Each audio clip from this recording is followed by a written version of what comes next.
Tusazeewo kampeni yaffe eno giyita twekibikula constitution bagireke baleme gibikula olunaku olw'enkya ssaawa 3 tugenda kutambula nga twekalakasa mu mirembe okuva no ku City Hall paka Constitution Square nga tuwakanya ensonga ey'okutaganyulwa constitution. Tuwandikidde poliisi ebbaluwa ndiina wano nga tubategeeza kutambula kwaffe kuba etteeka bwe ligamba.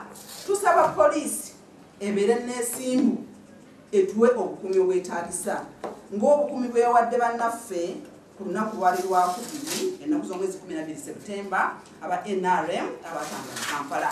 Waliwo ne opposition members of parliament abasirise ku nsonga eno.